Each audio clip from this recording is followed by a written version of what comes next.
This Am I the A-hole post, this woman asked the question, am I the a-hole for wanting to accept a promotion even though my boyfriend says it's not the kind of life he wants? This Am I the A-hole post went viral. It had legs. There were all kind of red flags waving, all kind of blaring warning signs going off. People were definitely commenting. So just a reminder, she's 25, he's 32. She got a pretty big promotion. She's going from local to being a global coordinator. She would have to travel 4 weeks a year. Travel costs are going to be obviously taken care of by the company. Her boyfriend said this is not the type of life he wants. This is her boyfriend. Anyway, she's 25. She said she didn't even want to start thinking about kids until she was 30 years old. And then as we started reading more and more into this, we find out that he's controlling. He's, controlling who she talks to outside of work, at work. She can't talk to men. She had to block all her male friends. She can't talk to male coworkers. This man is just controlling. So, like I said, this post had legs, lots of comments. You can see here, over 10,000 comments. So here she is with an edit. She says, for anyone wondering how I didn't see it until now, I honestly think it was gaslighting. Never thought I would say this, but some strangers, some meaning 10K, holy made me realize how effed up my life is. Looking back, here's the stuff that happened. At first, everything felt amazing, but even in the first couple of months, I noticed he was kind of possessive. But then I thought he was sweet and caring, especially coming from a relationship with a distant, cold, and indifferent boyfriend. I've always had more of an avoidant attachment style, so his need for closeness felt like a lot, but I tried to adjust. He quickly started pushing me away from all my guy friends. Within 6 months, I had blocked literally all of them. We moved in together and he slowly started micromanaging my whole life. When he was at work 13 hours without his phone, he expected me to write him down in our Insta convo everything I did. Like when I left the house, went to the store, had an appointment, got home, so he could basically see a full timeline of my day. This sounds like a play-by-play book on how to abuse somebody. This sounds terrible. He got in between me and my family too, suggested I only visit them while he was working so I wouldn't waste any of our time together. I had to go everywhere with him, even if it meant sitting in silence while he hung out with a bunch of dudes talking about stuff I had no connection to. He started giving opinions on how I looked, told me I lost too much weight, told me I gained weight. After surgery and a long recovery, he pressured me for 3 months straight to get back in shape, wanted us to be a gym couple like him.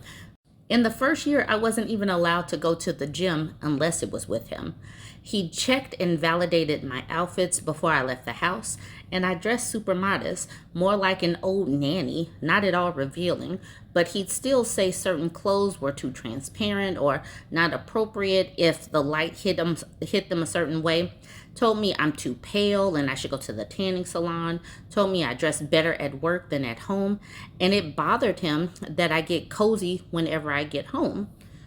Then he started getting way too involved in my job, asked me to share my daily meeting calendar, text him constantly through the day, explain why I go on site instead of working from home, told me to only take home office days when he was home, give him way too much information about who X, Y, and Z is and why do I have to work with him, why is anything part of my job, so on. He read my emails, checked my work messages, my work phone, my gallery, contacts, and the same on my personal phone, always fixated on convos with guys, never with girls. Slowly, he took over all my time.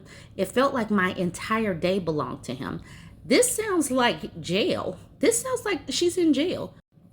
I left him twice, packed my stuff, went back to my parents, and came back both times. I've had health issues every couple of months since moving in with him the first time. Before him, I was almost never sick. I have struggled with irritable bowel syndrome, acne, hair loss, 2 warts, an abscessed hair follicle that had to be operated on 3 times, ear infections, gluten intolerance, gingivitis, candidiasis twice, ovarian cyst infections, and weekly migraines. Honestly, I think my body started screaming what my brain wasn't ready to accept. Get the F out. I am hurting.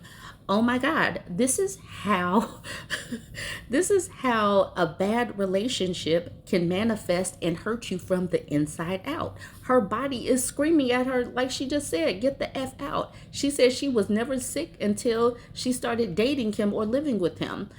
Whew. This should be something that we all study on, stop ignoring these signs.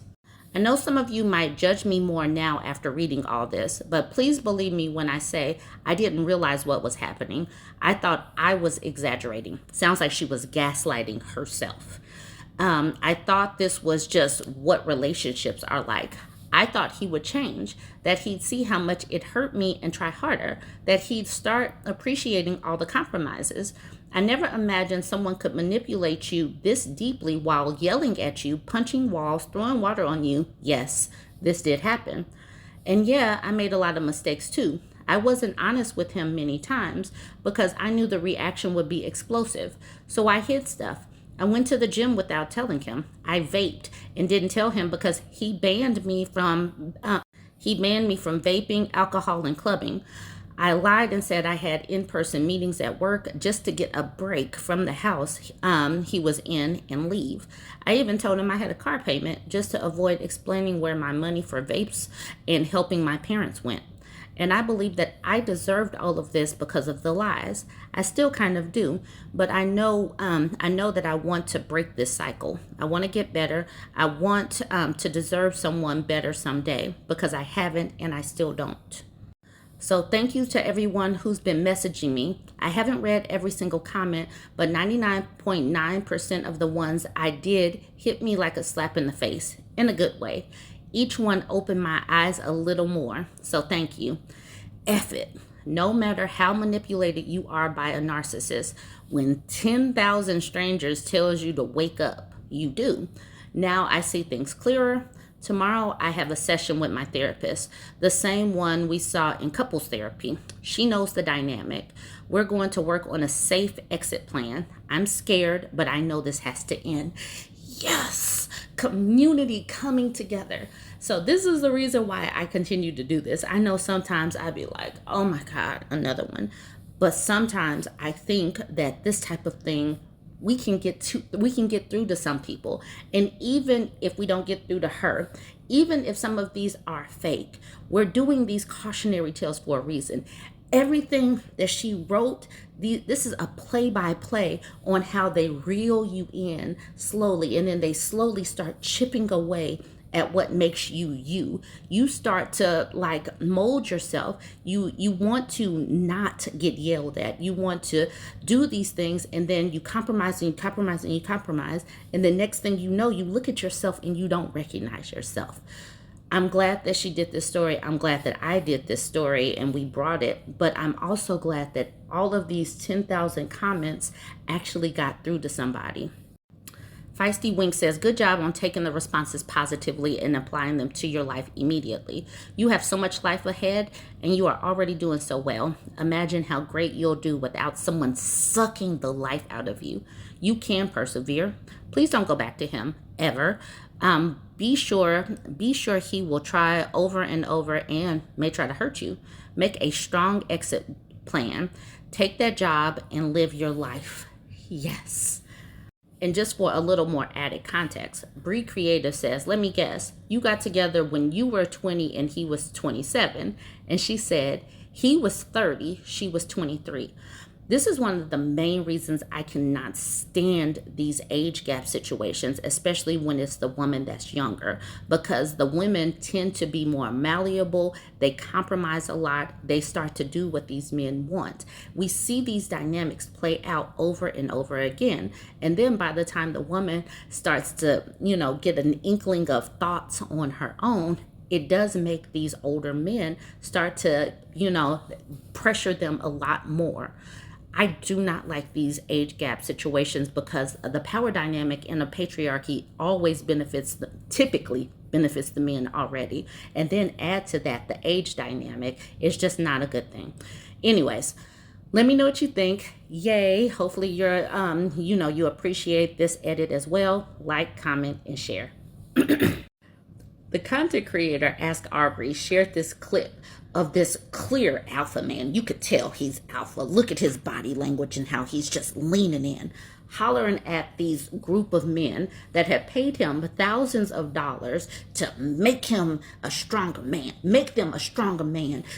Community. This is how you're not going to be lonely anymore. You're going to learn how to be extra angry and control your emotions by flipping over tables and throwing chairs.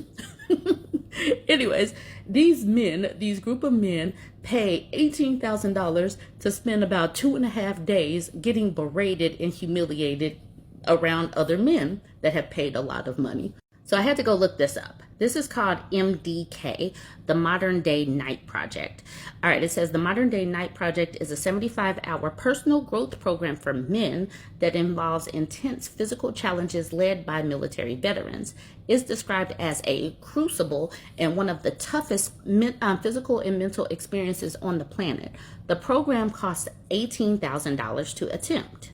The MDK project aims to help men achieve financial freedom, fulfilling lives, and deep family relationships. It is also a test to see if participants qualify for the MDK Tribe for Purpose-Driven Men. Okay, so financial freedom, and this costs $18,000, and they're aiming to get them stronger and all this mental exercises and everything.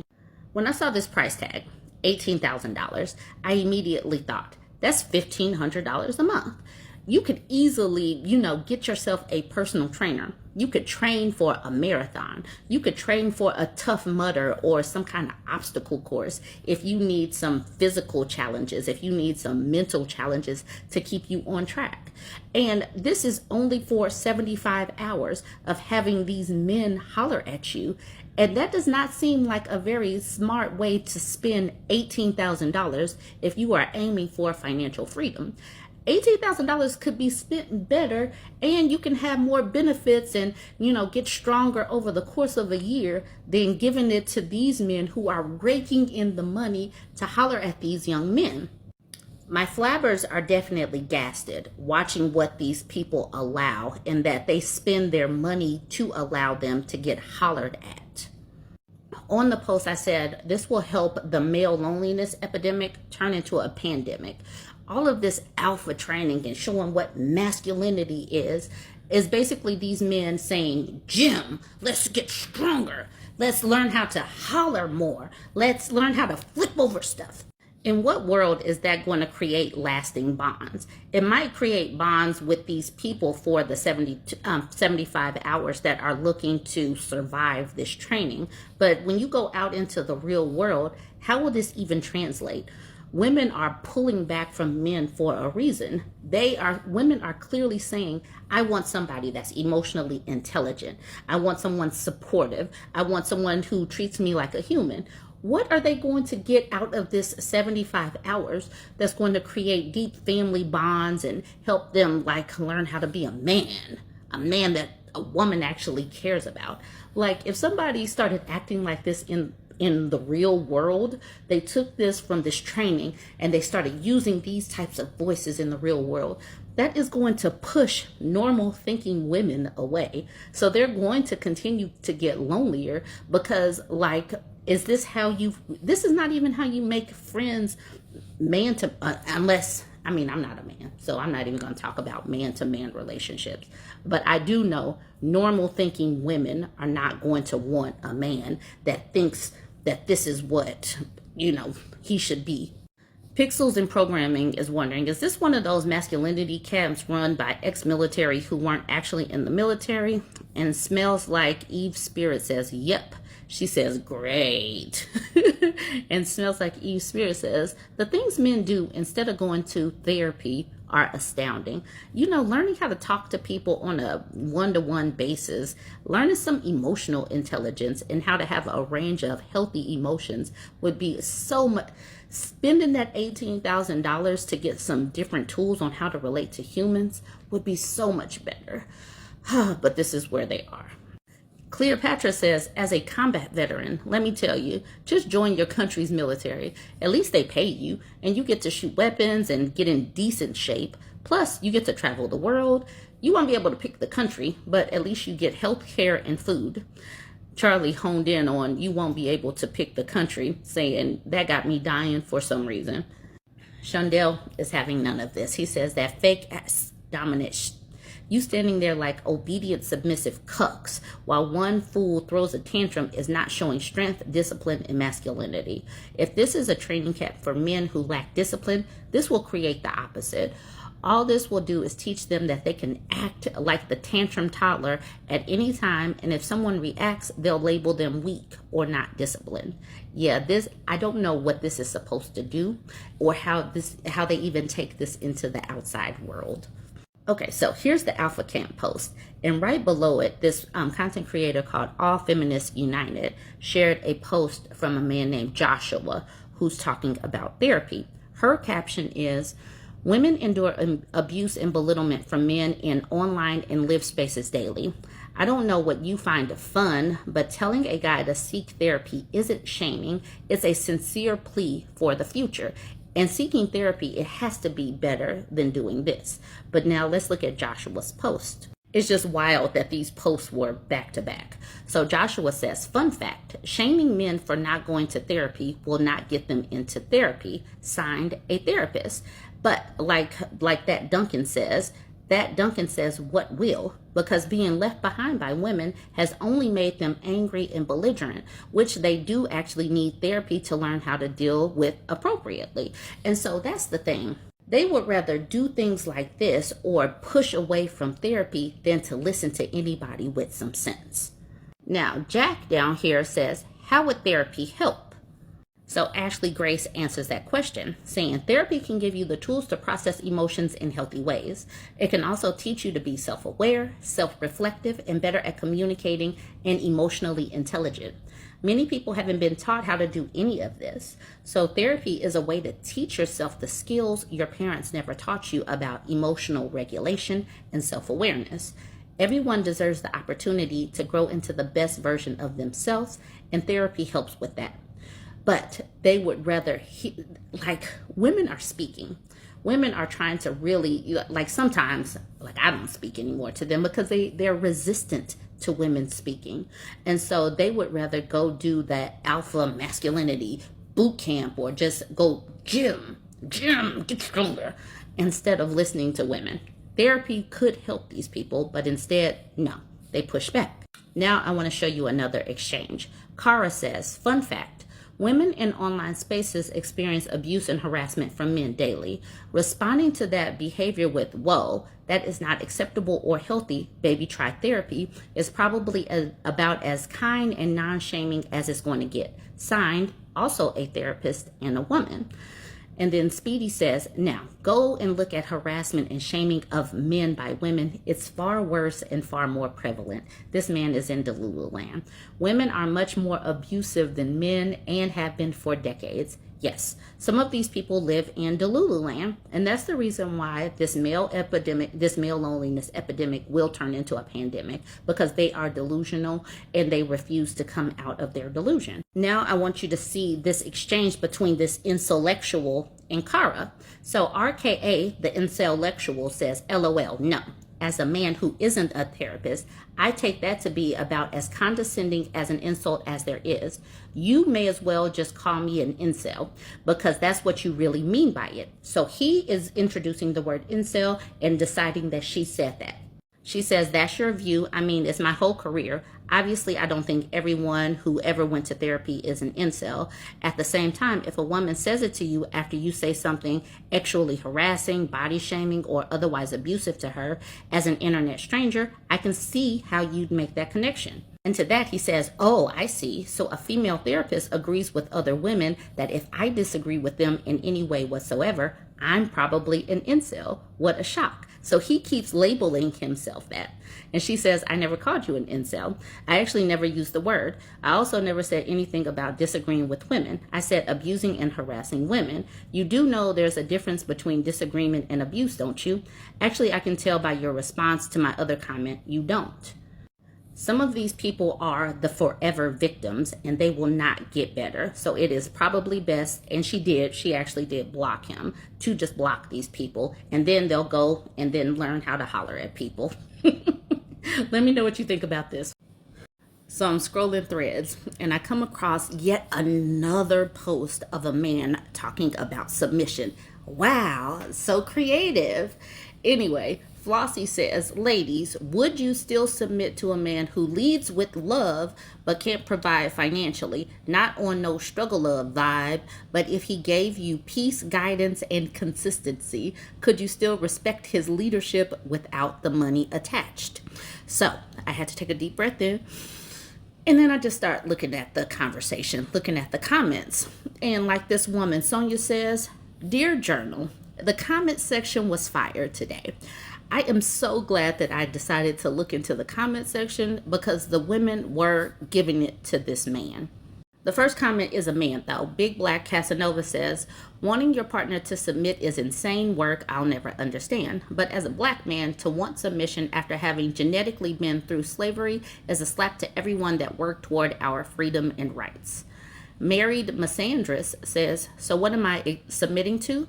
And Barry Twist says, vibes, apparently.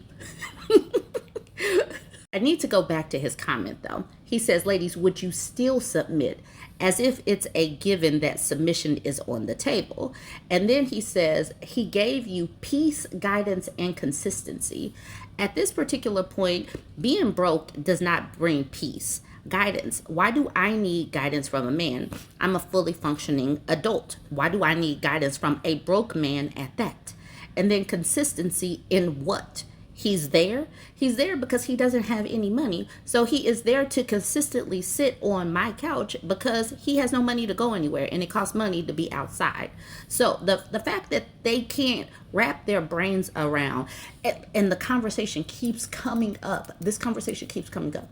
They can't wrap themselves around being in an egalitarian type of relationship. They need to be above simply because they have a peen. Like literally, what are you doing? Like, why do you need to guide an adult woman? You need to learn how to guide yourself to making some more money and then figuring out how to actually deal with women versus thinking that you have a pet to guide. Then we got Clarabelle, and what's funny is he actually pinned her comment. She says, a male with a dominance fantasy should ask his mom to purchase him an O-Cedar spin mop.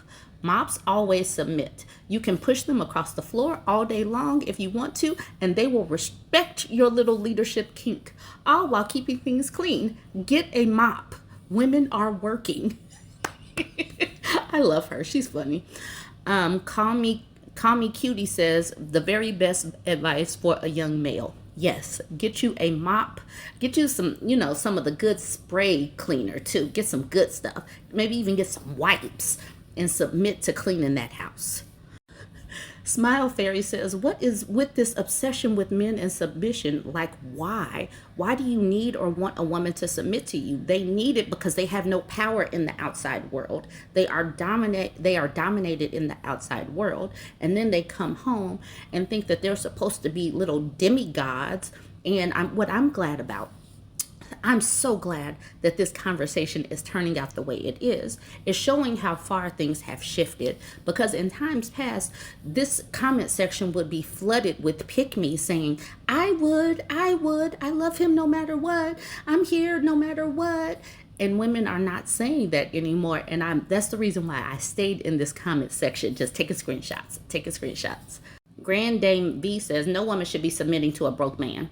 A broke man will not give peace, guidance, or consistency because he will always be mad about not having money. Please stop with these BS posts.